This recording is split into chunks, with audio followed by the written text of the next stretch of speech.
And undoubtedly, you've been talking about the Palestinian issue with other media houses as well. When this conflict started, when the genocide started, call it what you like, call it what you will, I kind of thought, within a few days, I was thinking of the 6 Day War and thinking, well, in a couple of days' time, it will all be over, it will blow over, and things will go back to normal. And it just dragged on and on and on and turned into the most outrageous Holocaust one could ever or never have imagined, that we would be witnessing something as horrendous as the genocide playing out on the Palestinian people. So here we are talking about those atrocities once again and wondering how come the rest of the Western world is still asleep on this matter. I also remember speaking to someone from Israel, and he kind of said everything that happens around us regarding politics, politicians, um, and of course alliances, trade relations, etc., is all transactional. And if we're hoping that the Arab world will come to the aid of the Palestinians, well, it ain't going to happen. And as far as the Western countries are concerned, they have their own vested interests at heart. And that is the reason why they're closing their eyes and ears to all of this noise, this horrific noise, the cries and the screams of mothers and babies that's happening as you and I speak this morning. Your thoughts, welcome, after that very long statement of mine. Yeah, it is a long statement, and it does require possibly a long explanation. I think what we witnessing is symptomatic of the current state of the world and the crisis, you could say the crisis of capitalism. Remember, this isn't the only major, let's call it, conflict taking place in the world. We know that there's the case of Russia and Ukraine. That's been going on for, 2 years now. We also know there are major conflicts on the African continent, Sudan. Libya has been ongoing for quite a while. And of course, for well over a decade, the Democratic Republic of the Congo. And what it illustrates for me is the desperation on the part of those powers, capitalist powers essentially, to dominate the world and to control its resources, and to have that control and ensure that these resources, natural resources predominantly, are available at the cheapest price. We saw in West Africa, certain states made the past year a major move, significant move, political move of effectively kicking out France and the US from their countries, right? The US had military bases in those countries, including Niger, Mali, and France as well. And they were military takeovers. They're not the best political scenarios in terms of democracy, but nevertheless, it reflects an opposition to the ongoing neoliberal, neocolonial imperialism that has dominated these countries and effectively left them and controlled them and ensured that they're impoverished for decades. So if you take the role of Israel historically in the Middle East, Israel has been, well, since the British took over after the First World War, Israel, became a so-called UN protectorate controlled by Israel.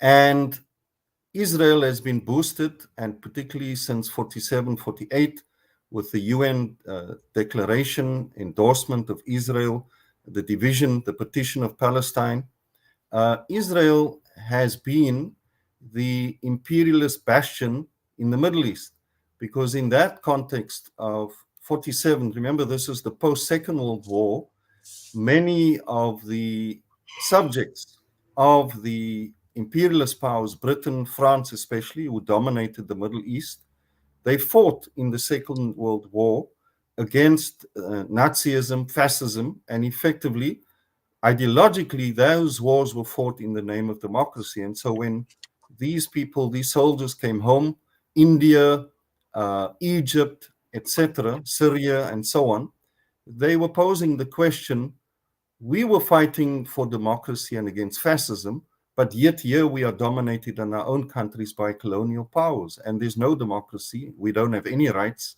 and so on. So you had then the rise of Arab nationalism, very strong movements against imperialism. The most well-known leaders who came to power in Egypt, many of them were in the armies. Abdul Nasser led a movement in the Middle East, a political movement of Arab nationalism and against imperialism and against imperial control. And Israel was seen to be this bastion, this outpost of imperialism. And of course, we know that after the Second World War, we had the US dominating the world, US imperialism, and forever it committed itself to supporting Israel as its military outpost in the Middle East to deal with this rising Arab nationalism and to ensure its dominance over the resources of the Middle East, which of course we know very precious resources, oil, petroleum, which is central to the world's economy. And so that has continued. And what you have now, and particularly I think since 2008 with the so-called financial collapse, it's effectively an economic crisis which the world hasn't recovered from, is the desperation and the competition between the rising power of China for dominance.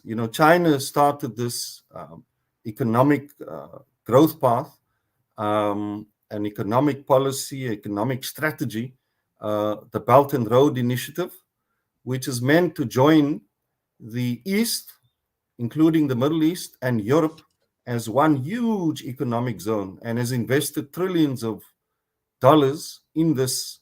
And this poses a direct threat to US and Western imperialist domination of the global economy.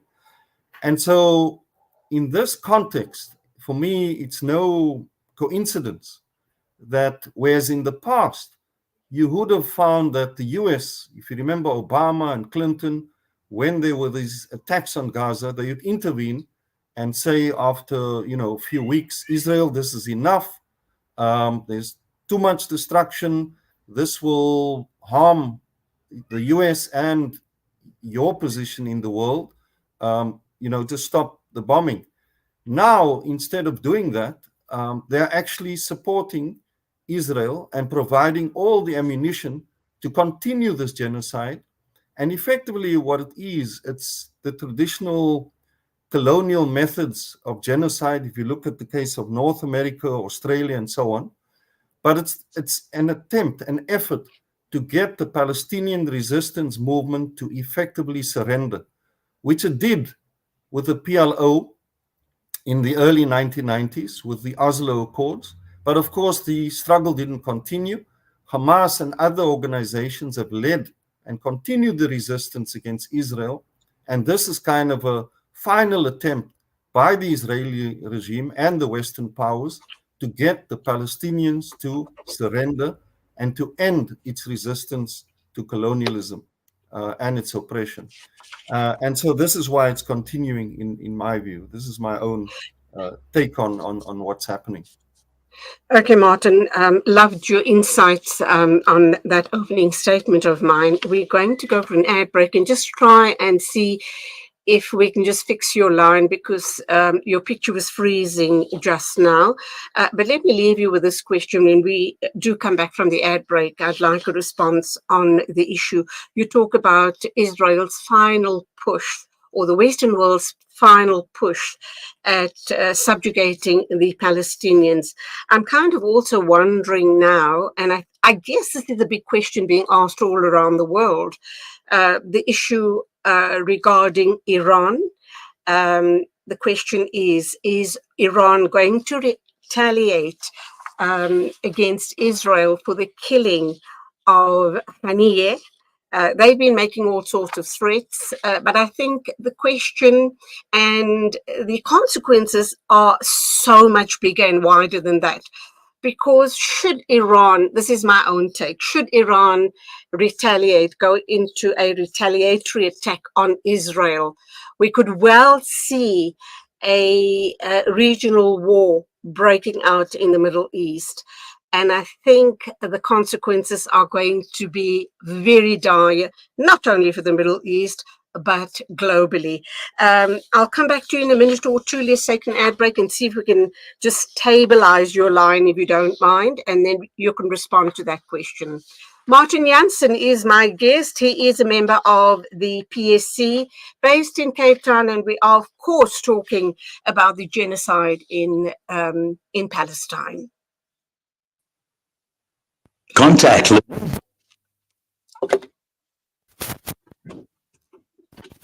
His picture is freezing, and also did you hear the police?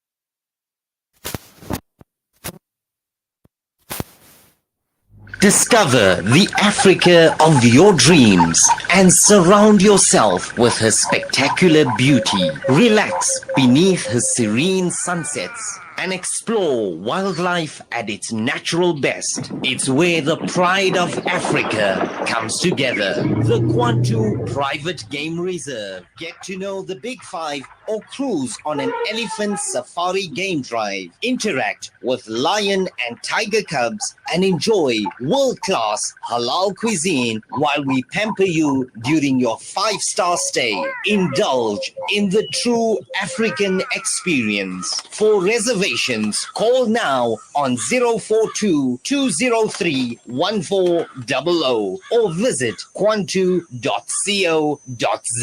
The Kwantu Private Game Reserve, the place of gathering. After the recent attacks on Gaza, many families have been displaced with their homes left destroyed. Through your donations, our teams are on the ground in Gaza, providing support and delivering necessary aid to families affected. The people of Gaza need your help. Give hope. Donate today to Penny Appeal South Africa. www.pennyappeal.org.za 031 1100 573. We are here on the ground with many appeal organizations in Gaza. Valley's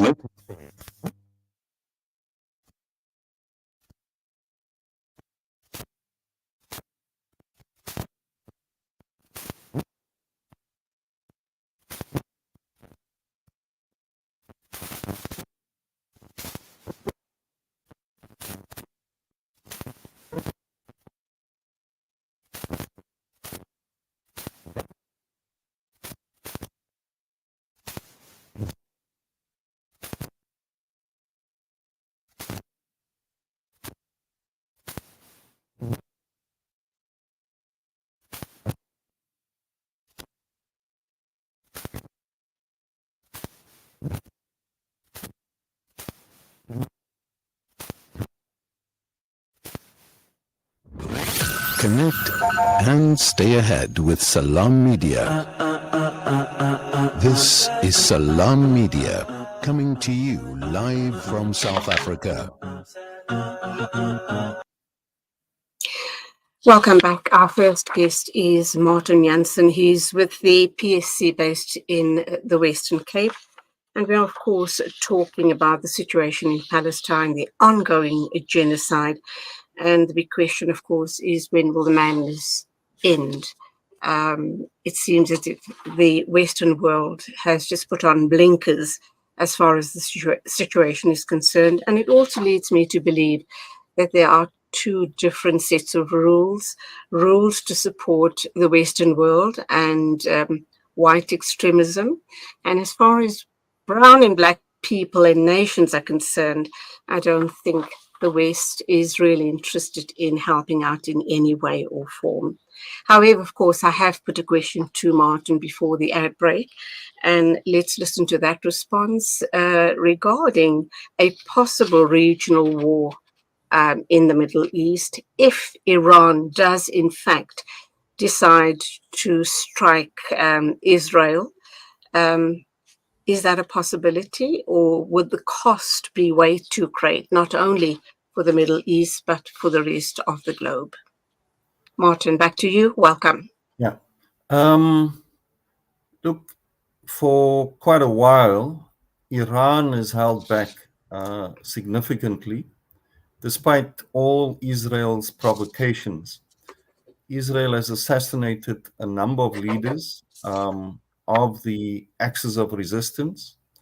It has done so, I mean, if you take the Lebanon case, where it in fact attacked a sovereign country, and similarly Iran. I don't think Iran has a choice ultimately but to retaliate. Israel wants a war with Iran. Iran doesn't want a war with Israel. It doesn't want an international conflict situation, which, as you correctly say, will impact on the whole world. I mean, if you just look already, the prospect of Iran striking back has increased the oil price significantly over the past few days. So that is not, I don't think the US wants that, and nor does Iran, and nor does most of the countries of the Middle East. However, Israel is not going to rest until it deals decisively with Iran, that it ousts the existing leadership, the existing regime of Iran. And my view is that Iran doesn't have a choice but to retaliate, and retaliate significantly. That will force the hand of the Western powers to ensure that Israel does not continue and escalate the conflict any further. But for Iran not to do anything will simply encourage Israel to continue as it has done in the past. It will encourage Israel to continue to attack Iran. And of course, the US has, in my view, supported and endorsed what Israel has done, despite the fact that it and the Western powers don't want a global conflict. It has imposed sanctions on Iran for a number of years, unreasonably so. And the economy of Iran has suffered, and the people of Iran have suffered as a consequence of those sanctions, just like the case of Cuba, Venezuela, North Korea, etc. So the US has also played a role in pushing for some kind of regime change in Iran, as it is done in several other countries. So it is complicit in this pressure on Iran. And as I said, my view is that Iran doesn't have a choice but to defend itself militarily and to counterattack Israel, to neutralize and to push back against what has been happening. Israel is not going to rest until it has effectively ousted the Iranian government and supported the US with its regime change agenda. So unfortunately, I think, look, Iran is one of two choices. It can back down, and there's now all these diplomatic missions going on with the Western powers, France, Britain, persuading Iran not to do anything. It can continue like that, but it will only reflect weakness on its part, right? And fear. And of course, it's a legitimate fear. One is not warmongering here. Of course, Iran fears further, devastation on its people, its infrastructure, etc., etc. But what I'm saying is that Israel leaves it with no alternative. That's the unfortunate reality. And so it will have to be very tactical, very strategic in how it strikes back, but it has to be significant that it also impacts on the Israeli population to force Netanyahu and his fascist regime to pull back and not to continue and to end the war as quickly as possible. So, Martin, I guess the all-important question is, why is Israel so intent on dragging Iran into a war? You spoke about the US sanctions on Iran, and that's been ongoing for very many years. Way back, the reason for these sanctions was because of the uranium enrichment program that Iran had undertaken. And there is this sense that perhaps Iran does have nuclear weaponry. I'm kind of wondering, isn't the world worried about something like that? Because should Israel drag Iran into a war, and if they do have this type of weaponry, the consequences could be absolutely devastating, could it not? I'm also hearing that the US and other countries, Western countries, are in talks with Iran to hold back. And, it's fine for us as armchair warriors to kind of say, oh, Iran, they're weak and they don't want to come to the aid of the Palestinians and so forth. But we can see as we dig deeper into these conversations, the repercussions and the consequences are absolutely mind-boggling. It's not going to serve the region nor the global community well at all if Iran does retaliate on Israel. But I'm also kind of wondering, let's put the nuclear weaponry aside and understand what, or try to see a picture of what would happen if Iran does attack Israel. And I think when we hear about how bold Israel is almost enticing Iran into a war, is they certainly have some sort of strategy in place. They wouldn't do this blindly. There is something at play here, and I'm wondering what it is. Look, it is the madness of the politics of capitalism and colonialism. Iran is not weak at all, and what it's doing or not doing is no reflection of weakness, right? It has to be responsible, it has to be circumspect about anything it does. Israel does see Iran as part of an existential threat, right? Iran has been the force, there's the axis of resistance. Remember, this is not only about Israel, it's also about the other powers in the Middle East, like Saudi Arabia, that has had long-standing conflict with Iran. It's about Middle Eastern dominance, political and economic dominance, and the lineup of forces. If you look at the major Middle Eastern powers, it's Egypt, it's Saudi Arabia, it's the UAE, Bahrain, etc., and Israel. Let's not forget that these are the countries that over the past decade have normalized relations with Israel with a common economic agenda. They have a common economic program for the Middle East, which includes the dominance of labor, the dominance of resources, of developing new industries. And remember, I mentioned earlier, this competition with the dominance of China. And all of this is supported and partially driven by the interest of US and Western imperialism, right? So it's not only about Iran and Israel. Israel is at the forefront. It's the kind of battering ram against Iran and Iran's influence. And over the years, Iran has developed allies. There's the Houthis in Yemen, right? There's Hezbollah in Lebanon, etc. So it has ensured that it has a much broader support and network of defense, and legitimately and rightfully so. So Israel sees Iran as a continued existential threat, as part of course, the axis of resistance and supporting Palestinian resistance. So it's imperative for Israel to get rid of Iran as that threat. And it does, of course, Iran doesn't really pose a threat if Israel were peaceful in the Middle East, if it stopped its oppression of the Palestinian people, and that's what it needs to do. Then there'll be no threat from anyone, including the Palestinians themselves. But of course, it's not a situation of common sense. Common sense doesn't prevail. And what you have in Israel now is a fascist regime that is hell-bent not only on, settling the Palestinian question, a kind of final solution, but also domination of the Middle East as the political power in the Middle East. It's very similar in some ways to the Nazi regime of, led by Adolf Hitler. It's very similar. The expansionist policies, the domination of Europe, the domination of the world, etc., etc. And this is what we're facing. And of course, it's not a rational thing. Capitalist politics is never rational. It's about exploitation. It's about domination of world resources. It's about domination of the global economy.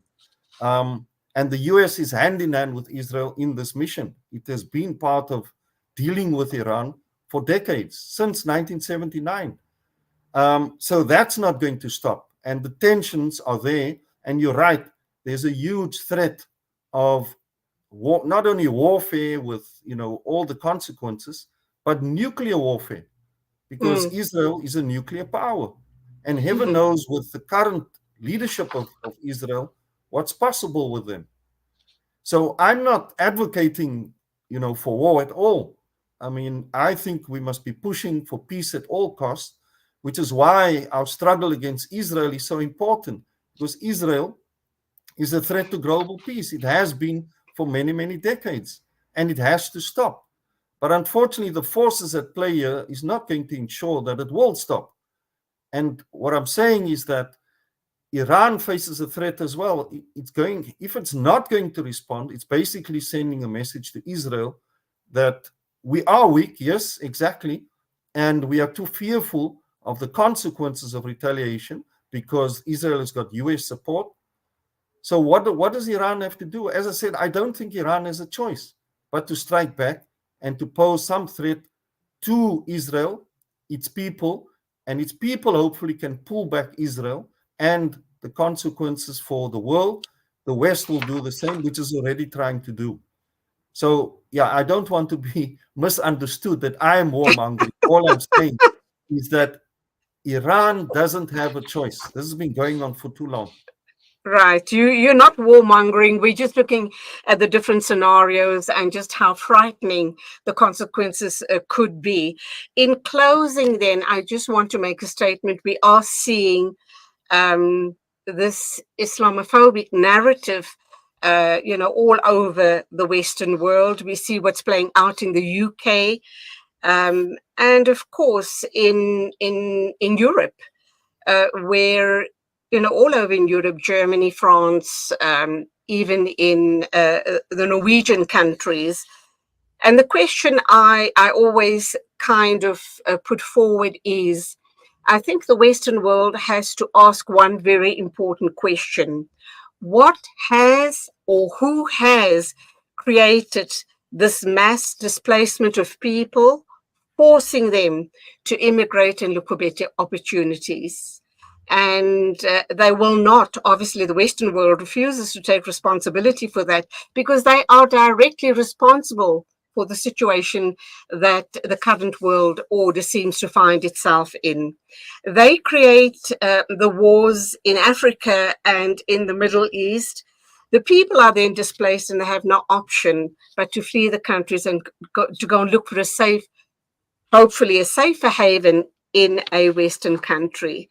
That's my closing statement. Do you have anything to add to that before we say goodbye? I could talk to you all day long, but of course, No, you're absolutely right. It's just that, unfortunately, the people who are leading these racist attacks on, let's call it people of color in Britain and elsewhere, they don't see it that way because they've been, I don't want to say victims, but they've been subjects of the Western propaganda for many, many decades. And it's interesting because if you look at the people who are doing all of this, these are working class British people, men and women, and they're the most right-wing forces at the moment. They're the ones who are supporting Tommy Robertson and this violent attacks on people of color in Britain. And yet they are similarly the victims of the system of the very people who've propagated this nonsense, this racist nonsense, to them for decades. They're not looking at who's causing the problems, like, you know, the Conservative Party in Britain with neoliberalism since the Thatcher era, that's caused them to lose their jobs and to lower their living standards and so on. They're not doing that. And it's unfortunate. And we can blame the Western media for that. And the other point to make, which I saw again on a video not so long ago, is that these people of color, and this, I mean, you know, migration has happened for, you know, hundreds of years, and over the past, you know, the 20th century especially, these economies of Britain and Europe cannot do without these people. And these people are complaining about jobs being taken by others. They won't do those jobs either. So, you know, these people are indispensable for their own well-being in those countries and the economies of the countries. And yet we have this absurdity of racist attacks on brown people and people of color. It's quite ridiculous. And you're right, the migration, the recent migration in big numbers is precisely being caused by the West and the wars, you know, in Syria, Libya, etc. Anyway, we can, as you say, we can go on and on. True. Martin, that's all we have time for. Thank you indeed for your insights. I loved talking with you this morning. Go well and continue doing what you're doing. You are on the right track and you are making a difference in creating the awareness that is so necessary, not only in South Africa, but all around the world. God bless. Martin Jansen, member of the Palestine Solidarity Campaign, talking to us this morning about the situation in Palestine. It is exactly 8:39 a.m. News and Views moving along, and our next guest is Ora Peleng Matsediso.